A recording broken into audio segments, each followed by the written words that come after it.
Hello again.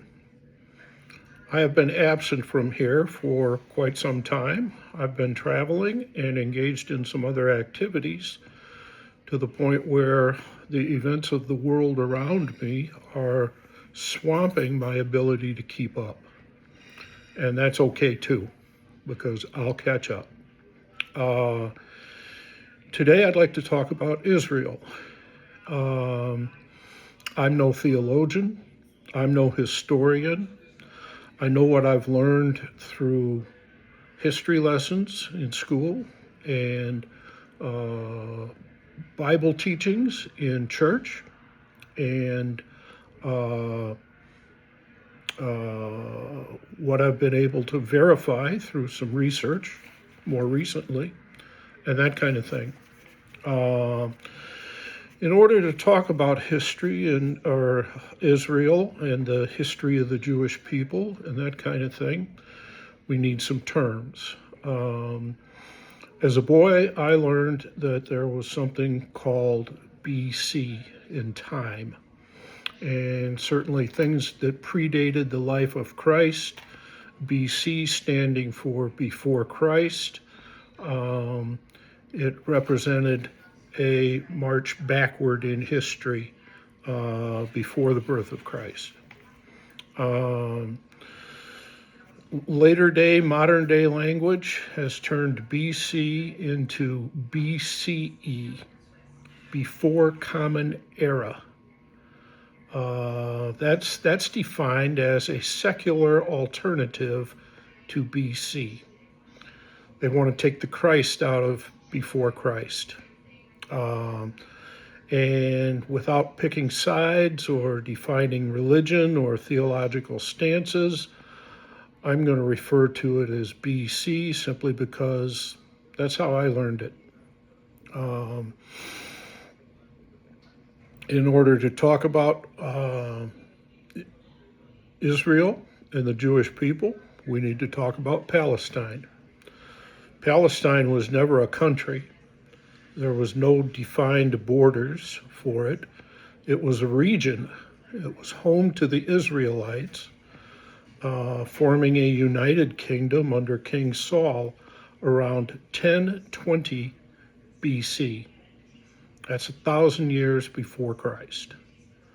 Um, I want to talk a minute about the history of mankind because I see it as one of expansion, conquest, and claims against the conquered. Um, on every continent on the globe, history has shown us that certain societies, certain ethnicities, certain combinations of people always expand. They grow, they claim more territory, they seek additional resources, all of the things that may create um, one society expanding into another society's area. Um, Keep in mind that if Palestine's a region without any closely defined borders, um, certainly a city within that region has been Jerusalem. Um, and Jerusalem has been there for thousands of years. Um, Now, as societies expand and move into other areas, if there are inhabitants there that think it's their land, um, the the winner has to demonize uh, uh, the conquered. They've got to explain to themselves and to the world how and why it's now their land. They lay claim to it where others did before them. Um, Conquerors need uh, to demonize the conquered to justify their actions. Uh, to demonize someone is to foster hatred toward them. Hate is very powerful, whether born of jealousy, envy, fear, or another equation of human nature. Um, Hatred is a very powerful force. Uh, Keeping all of that in mind, I'd like to march through what I've learned and have written some notes on about the establishment and the creation of Israel. Uh, in ancient times, back in 1020 BC, Israelites formed a united kingdom under King Saul. And then research tells us internal and external, quote, pressures led to the division of the kingdom into Israel in the north and Judah in the south. Some 300 years-ish later, in 722 BC, Assyrians had conquered Israel, quote, dispersing its inhabitants. So Assyrians kicked them out.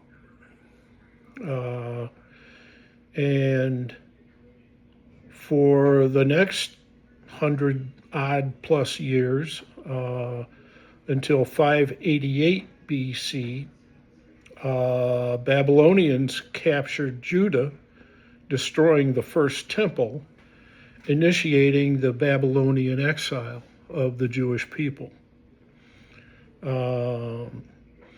They returned from that exile in 538 BC, beginning the Second Temple period. Over the next hundreds of years, a series of conquerors came in and took over. In 332 BC, Alexander the Great takes over. 167 BC, a brief period following revolution of Jewish autonomy. So they fought back and they reclaimed their land for a while. And in 63 BC, the Romans annexed Judea, tensions resulting in the Jewish-Roman Wars. That's 63 BC. And then along about 70 AD, the Roman legions destroy the Second Temple. Now, these First Temple and Second Temple, we've all learned through the Bible teachings, I guess, that those were holy sites for the Jewish people. In 132 to 136 AD, rebellion further diminished Jewish autonomy in the region. Now, that's in quotes. Further diminished Jewish autonomy. I don't know what the writer meant by that, but it sure sounds to me like somebody slapped down the Jews again. Along about 700-ish AD, Islam comes along and claims religious sites in Jerusalem. They're now the new kids on the block. Now, you look up Muhammad and the creation of Islam, and what you find is that Muhammad came along 700 years after Christ, claiming to be the final prophet.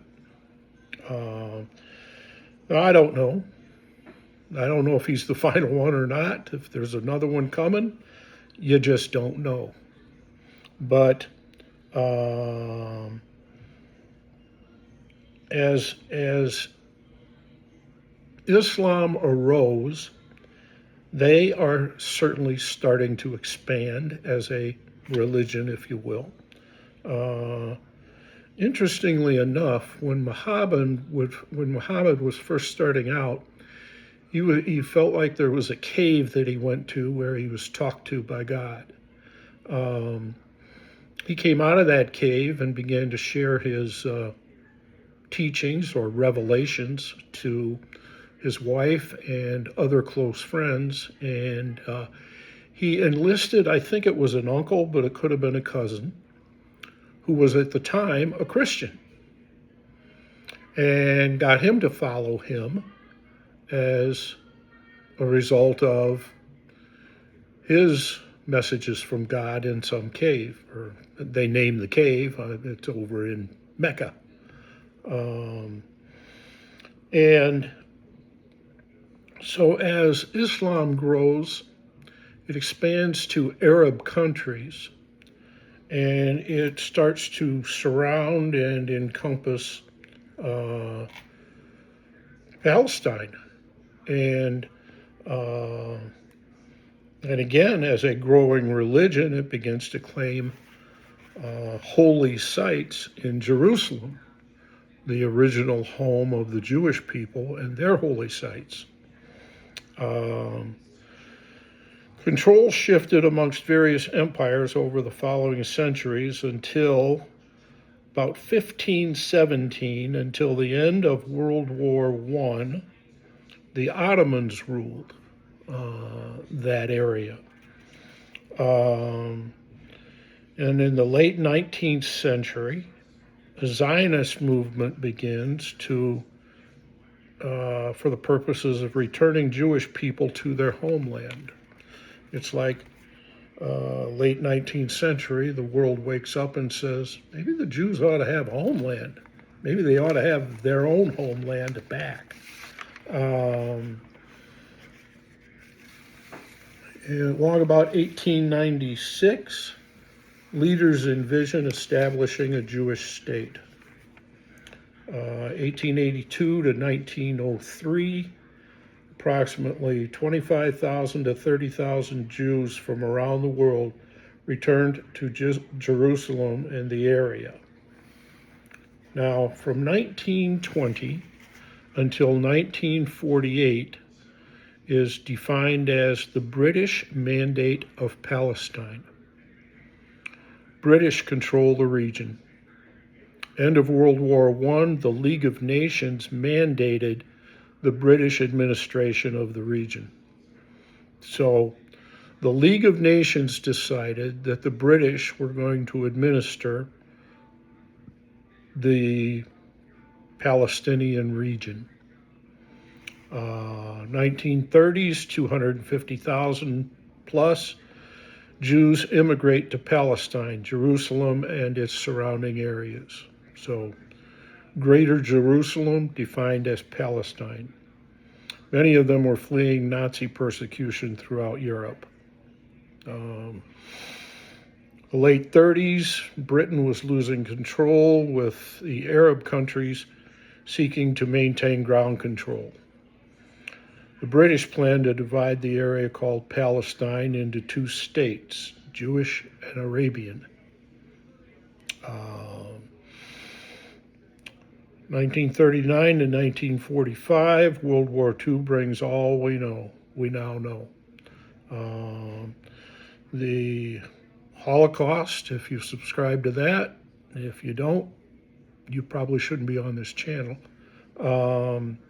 And I welcome your exit. But in any case, here comes the end of World War II, and the world is now faced with a solution to two factors. Jewish and Arab claims on Palestine.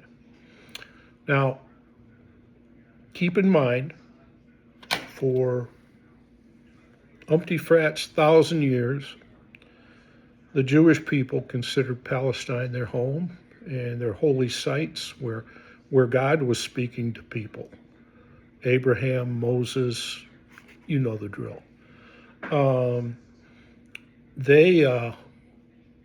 They claim that land. It is and was their homeland. At the end of World War II, the United Nations now develops a shared plan, establishes a Jewish state of Israel, and defines some borders, and an Arab state with both sharing Jerusalem. That was a marriage made not in heaven. So in 1948, Israel is declared by the UN. The Arabs didn't like it. They weren't getting their way. The Jews were getting their homeland back, as can be defined by anyone, but the Johnny-come-latelys, since 700 and something, they didn't like it. That leads to the 1948 Arab-Israeli War. Israel wars with surrounding Arab nations and successfully holds ground and actually expands their territory beyond the original UN plan. Israel takes the position of, you're going to attack us, we're going to fight back, and we're going to go get some of your land instead. And they do. Armistice agreements are reached in 1949, and the war is ended. So there's a written peace deal that since 1949 says, here's Israel. Here's its people. It's the homeland for the Jewish people, the Israelites. And keep in mind, I don't think history ever shows us a place where Israel decided as if you weren't Jewish, you couldn't be here. I don't know, and I'm going to expound a little bit about what I don't know, I guess. But has anybody ever told you Jews said, no Gentiles allowed, no Muslims allowed, all you other people stay out of our country? I don't think they've ever said that. I think they've said, maybe begrudgingly, I don't know. They've said, this is our homeland. These are our holy sites. This is our country. You want to live here?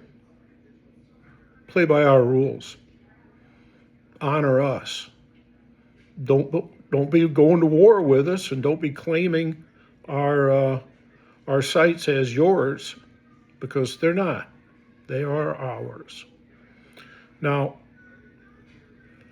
I don't know why the world keeps hating Jews. But they do. I think we can look around us and see.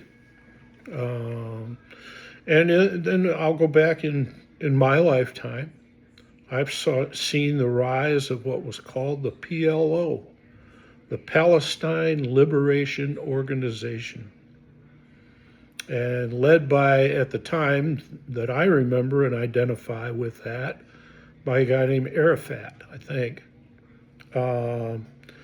And he wanted to claim that this is our land. These Jewish people are overbearing towards us. They're not nice to us. They don't want to share their holy sites that they think are holy to them. And Yasser Arafat was running around the world, or at least that part of the world, claiming that they wanted and they created guerrilla warfare against the Jews and started claiming land and wanting a homeland, and we need a homeland too. And keep in mind, Palestinian people have been absorbed into other Arab countries. If Palestine was only ever a region, and that's all it ever was, then they've got no claim on Jerusalem or the borders now defined, because today's world acknowledges borders. At least we used to for a while. And they started creating a guerrilla warfare, if you will, against the Jews, over trying to claim their land and saying, we deserve a homeland too. And they get the world's attention. And the world starts listening to them. And they start saying, well, the the quote Palestinian people. Now, if Israel has borders now defined since 1948 at least, if they've got borders, they've got a definition. And on the other side of their borders are other Arab countries. So if the Palestinians lay claim to Israel, they may as well lay claim to other bordering countries that are Arab and not Jewish, if you will. So it's again, if you're going to look at who are the indigenous people to the land of Israel, it's the Jewish people. Now, do they accept, and let's go back. Christ was born a Jew, if you will, if he was born. And he was born, and we know all that storyline. And again, I'm not going to argue religion here because I can't. But I'm going to say this. A man named Jesus of Nazareth lived.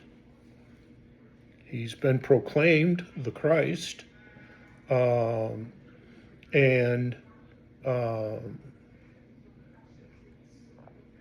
If the Arabs are saying they want the land, well, let them say that.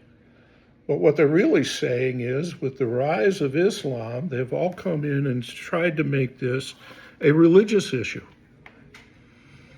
And how Islam manages to lay claim to Israel as defined by borders and modern day agreements and armistices, is that a word? And all of that goes with it, and the Declaration of the United Nations, then they have no claim on that land. And they have no claim on holy sites. And how Islam develops holy sites in Jerusalem, I don't know the history of, but it's real interesting. If you're trying to claim the land, then you want those holy sites. So declare them your holy sites, and you other guys get out of here. Again, it's all built on fostering hate against the conquered or the people you're trying to conquer. So all of today's issues, I think, go back to people trying to claim the land either for sake of wanting more land or for the sake of religious declarations or something. But as far as I'm concerned, since 1020 BC until now, the true and proper owners of the land, the indigenous people, are the Israelites, and today we define them as the Jews. So that's about all I've got to go with today. I'm coming up on 24 minutes here, and that's a little long for these things maybe, but and please understand, I'll try and post more regularly, but at the same time, I hopefully weave this and other topics into my personal view of the world. Thank you again.